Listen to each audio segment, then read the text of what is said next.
Hi mga boss, welcome back to my YouTube channel. Today's video, we're talking about FB page exclusive campaign.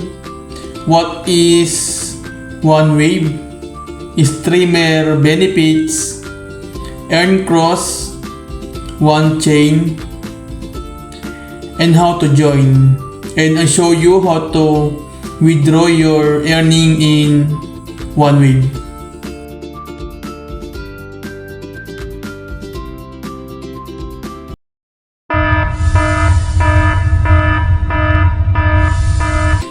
So mga boss, what is OneWave?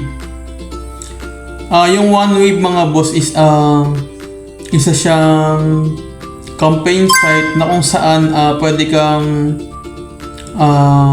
kumita ng real money, no? So kikita ka ng cross din, yung cross ipapalit mo siya sa GCash.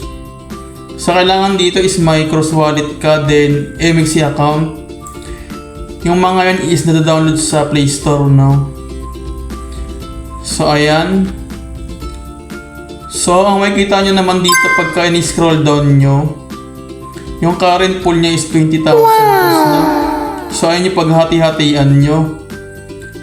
Kailangan mag-end tong 30 days. Then kapag nag-end yan, kung ano yung matira sa'yo dito na cross is ayun yung kikitain mo. Then 16 or 30 yung sinesend yung cash out, no?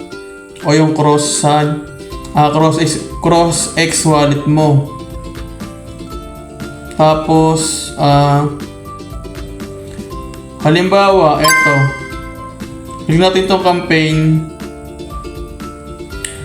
Tapos scroll down natin, hanapin natin tong Rohan 2. So sa Rohan 2 is may price pool na 40k na cross, no? So ito yung sinasabi ko, ito yung nasa taas. Bibilugan ko, ayan. Kung ano yung matira dyan, tapos nag-end na tong nag-end na siya. Yung campaign, isa yun yung i-cash out mo, no? O yung isend sa'yo sa 16 or 30. So balik na tayo dun sa OneWave na campaign. So ayun, malinaw na sa inyo mga boss kung ano yung OneWave, no? So ayan. Then streamer benefits. So ano naman yung benefits ng streamer sa OneWave? So ang benefits nito is kahit yung YouTube mo o TikTok or FB page mo is 0 followers, 0 subscribers is pwede ka na mag-earn dito sa OneWave. Hindi ka tulad sa YouTube, kailangan pa ng 1k subscriber at 4k watch time hour bago ka bigyan ng ads, no? Bago ka kumita dito. Kahit 0 subscribers, 0 followers, pwede ka nang kumita ng GCash, no? Ng cross token. So how to join? So para makasali ka naman dito sa OneWave, yung link is ilalagay ko sa comment down below. So kiklik ko lang to referral, no? Tapos yan, copy ko lang. Then ayan yung pwede kong isend o pwede kong i-share, no, sa social media ko para makapag-invite at maka-join kayo. Then may total reward na ako na 3 cross, no? So ayan.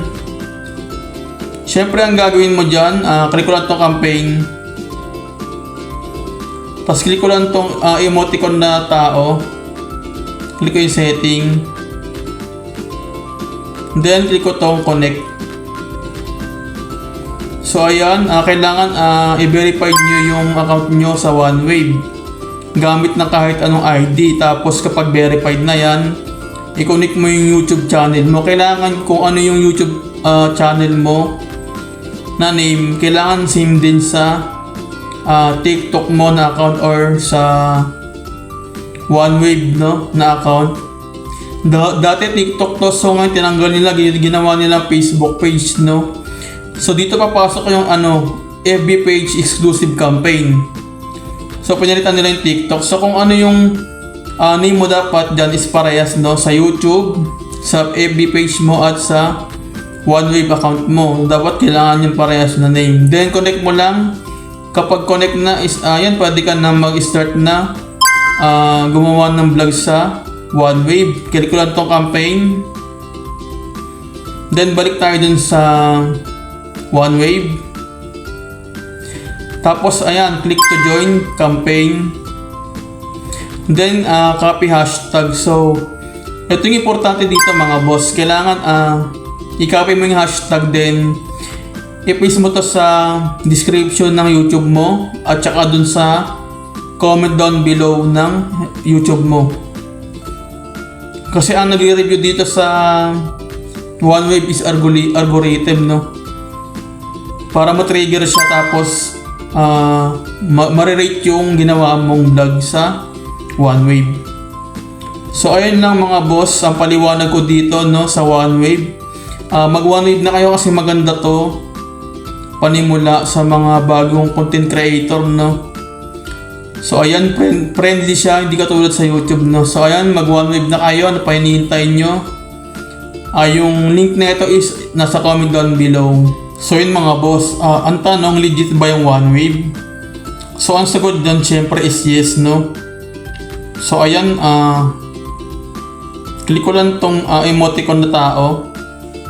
Then click ko lang yung profile. Then click ko tong ended. So ito na yung total reward na kinita ko, no, 380 cross, no. 4.7 times 380, so nasa 1,786 siya, no. So ayan mga boss, legit na legit tong OneWave. So mag OneWave na kayo mga boss. So ngayon naman i-share ko sa inyo kung paano i-cash out yung o i-withdraw yung kita nyo sa OneWave. CrossD Digital. And yung CrossD Digital is ilalagay ko yung link neto sa comment down below o sa description ko. Then pag click mo, pag open mo, swap mo yung cross mo to Cross BNB. So lagay natin 100. So ayan, din click continue.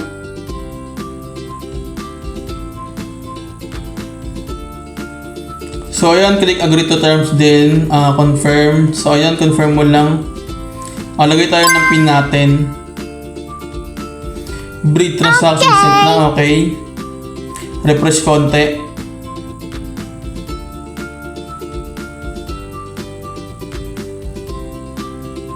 So okay na, punta tayo sa MXC. Click deposit.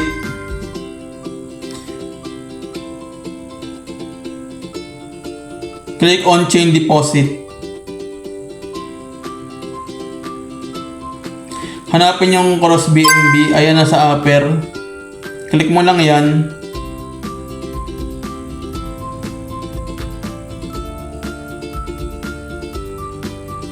Then click copy.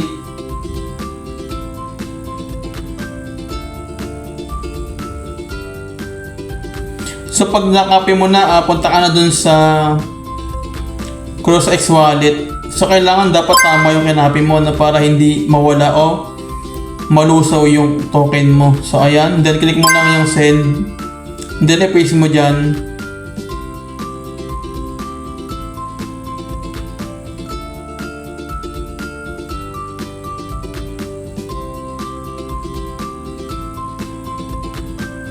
So ayan, pag-click ng next, lagay mo yung 111.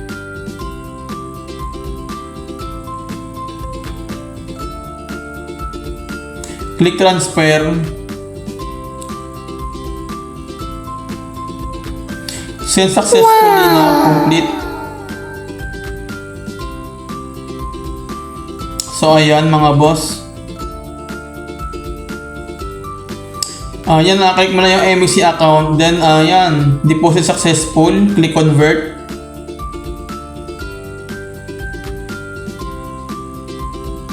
So yan, pag-click natin ng convert, lagay mo lang dyan Cross BNB to USDT, no, para makapag-trade tayo.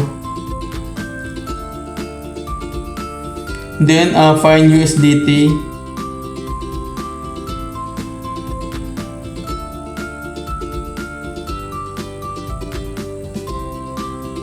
Click Max.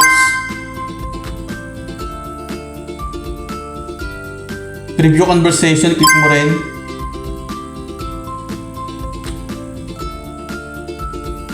Confirm converting. Ayan, conversation successful. Then click mo yung transfer. Spot to fiat. Click mo yung all. Naglo-loading, wait lang. Click all, then click transfer. So ayan, wait natin naglo-loading. Ayan, transfer successful, no? Then punta naman tayo sa home. Hanapin natin, click natin yung more. Then click natin yung P2P. Click P2P. Click send. Click payment. Then i-check mo sa GCash para lahat GCash lang lalabas dyan. Then click yung maganda pa ng limit na 500 pataas. Tapos click yung sell. Then click mo na yung max.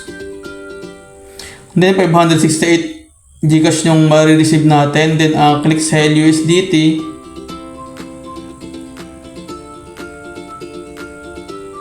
So wait natin naglo-loading. So ayan, payment pending. So pwede mo i-chat yung trader, no? So wait mo lang, huwag mo agad i-release yung USDT, no? Hanggat hindi niya nasa-send yung payment mo.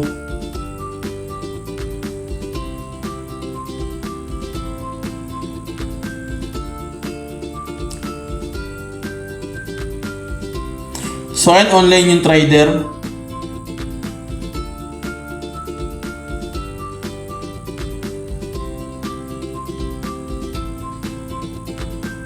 So ayan, payment received. So check na natin yung GCash kung nasendan niya, no? So open ko lang yung GCash ko. Then check ko kung nasendan niya yung payment.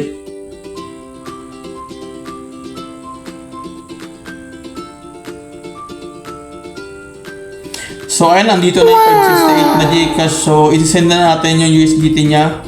I-release na natin kasi nasendan niya yung payment, no? So balik lang tayo dun sa MXC account natin.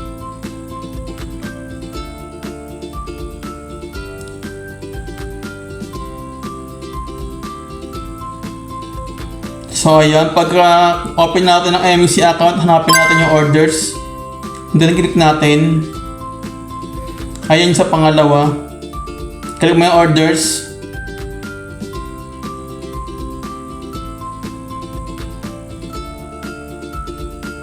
So ayan, pag-click mo ng orders,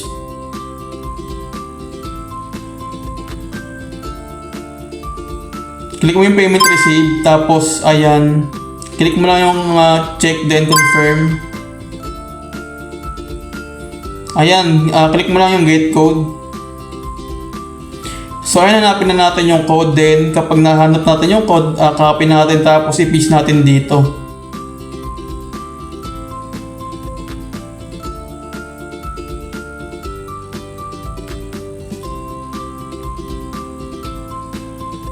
So ayun yung code ng MXC code, no? Copy lang yan. Pag copy, i-paste mo dito. Pag paste, then confirm. Then order details completed. So ganyan lang dito, kadali mag-withdraw sa OneWave, no? Na platform, na campaign. So ayun, maraming salamat. Sana marami kayo natutunan dito sa vlog ko. And kita-kits tayo sa susunod na video. Maraming salamat mga boss.